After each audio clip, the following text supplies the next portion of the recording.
আসসালামু আলাইকুম। আমরা এয়ারপোর্টে সিলেট ওসমানী বিমানবন্দরে অপেক্ষা করছি আমাদের বিমানের জন্য। এই যে আমাদের বিমান চলে আসলো। আমরা ওই যে দেখুন চাঁদের আলো। আমরা সবাই এগিয়ে যাচ্ছি, বিমানে উঠব। আমরা নবইয়ারে করে ঢাকায় যাচ্ছি। অনেক দিন শেয়ার করা হয় নাই ভিডিওটি, প্রায় 6 মাস হয়ে গিয়েছে।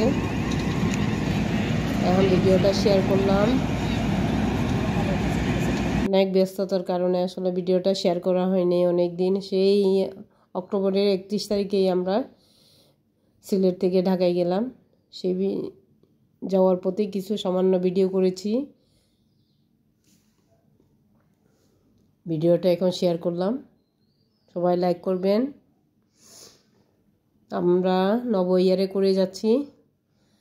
সিটগুলো একটু কনজাস্টেড, কিন্তু না মোটামুটি ভালোই আছে। যাত্রাটা ভালোই হয়েছে আমাদের জার্নিটা।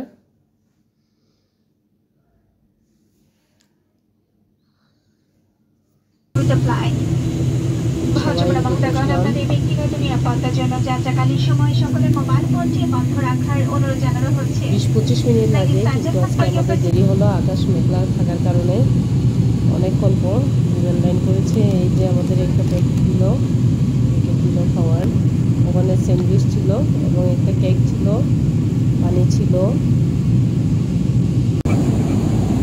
দেখুন উপর থেকে আকাশটা কেমন চলে আসছে, বাংলাদেশটাকে কেমন দেখাচ্ছে। মনে হচ্ছে যেন মহাকাশে তারা চলতেছে,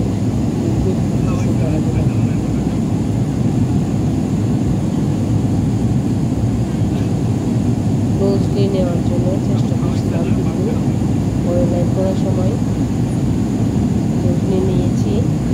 এটা কিন্তু অনেক দূর থেকে ভিডিও করলাম,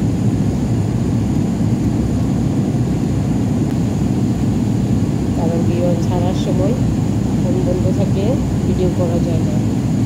যখন সমান পেয়েছে যায় আকাশে বিমানটা, তখনই আমি ভিডিওটা করলাম উপর থেকে।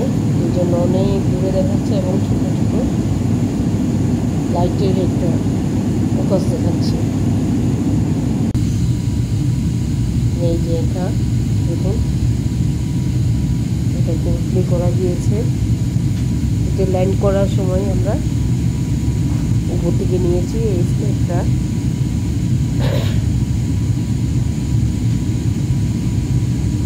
সুন্দর লাগে অনেক উপর থেকে।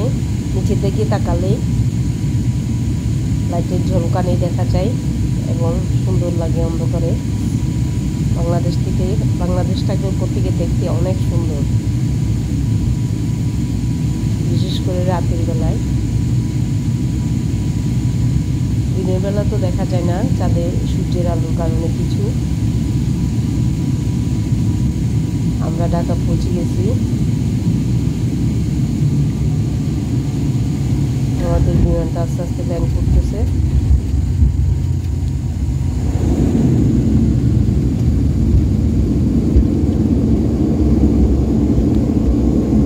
মেঘলা থাকার কারণে অনেকক্ষণ বিমানটা আকাশে উঠছিল, ল্যান্ড করতে পারছিল না।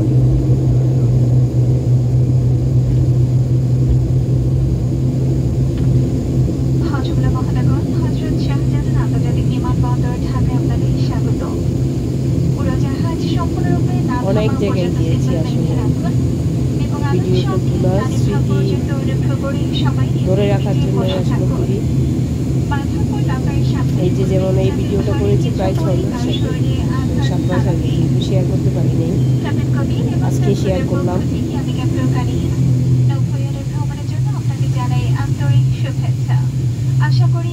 আমরা যখন দিন পার করে ফেলি তখন আমাদের স্মৃতিটা ভুলে যাই।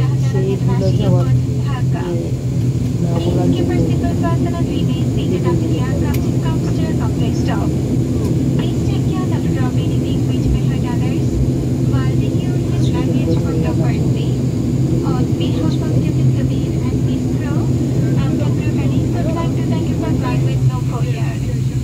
মোবাইল থেকে করি তো আসলে মোবাইলের পোকা বাসটা হয়তো ঠিকমতো আসে না।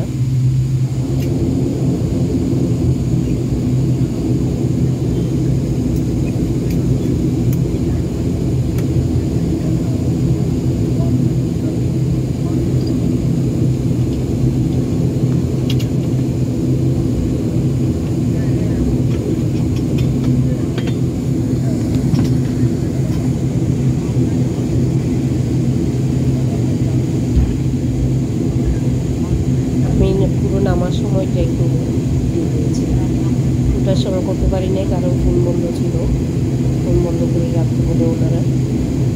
বিমান যখন ফ্লাই করবে তখন মোবাইল এবং সবটি মানে বিভিন্ন ধরনের মেটাল জাতীয় জিনিসগুলো সব বন্ধ রাখতে হবে।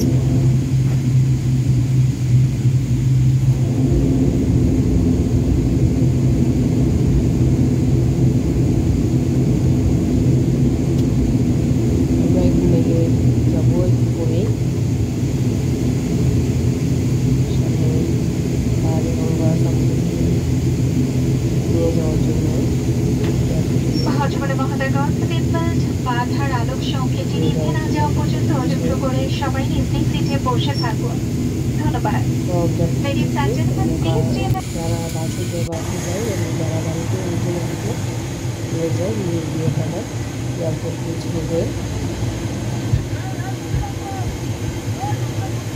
প্লেন যখন ল্যান্ড করে ওখানে দূরে একটু থাকে, ওখানে একদিন বৃষ্টি ছিল, এই কারণে বাস সার্ভিসটা দিয়েছে। অবশ্যই বাস সার্ভিস এবং কার সার্ভিস ওখানে এয়ারপোর্টেই থাকে যাত্রীদেরকে নিয়ে যাওয়ার জন্য এবং ট্রেনে ওঠা নামা করার জন্য ওখানেই থাকে।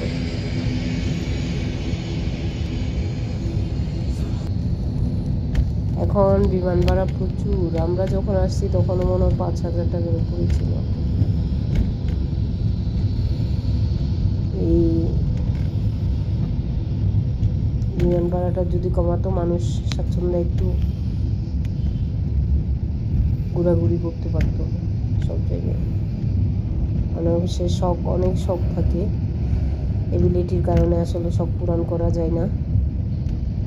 তাছাড়া সব কিছু এখন হাতের নাগালের বাইরে চলে যাচ্ছে, সব কিছুর কষ্ট বেড়ে যাচ্ছে। আমরা এখন এয়ারপোর্টের ভিতরে ঢুকবো এবং আমাদের লাগেজের জন্য আমরা অপেক্ষা করবো বেল্টের ওখানেই। চেকিংয়ের পর আমরা বেল্টের কাছেই থাকবো এবং আমাদের লাগেজের জন্য অপেক্ষা করছি। এটা হচ্ছে ঢাকা বিমানবন্দর, শাহজালাল বিমানবন্দর। এটা নতুন টার্মিনাল করেছে, এখন 3rd টার্মিনাল করেছে, আর নতুন প্লেস বাড়িয়েছে, সুন্দর করেছে। এটা পুরানোটা মনে হয় পুরানো বিমানবন্দরের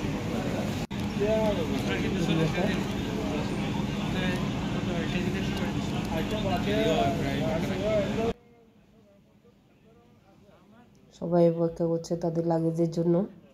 চেকিংয়ের উপর লাগেজ চলে আসবে আমাদের।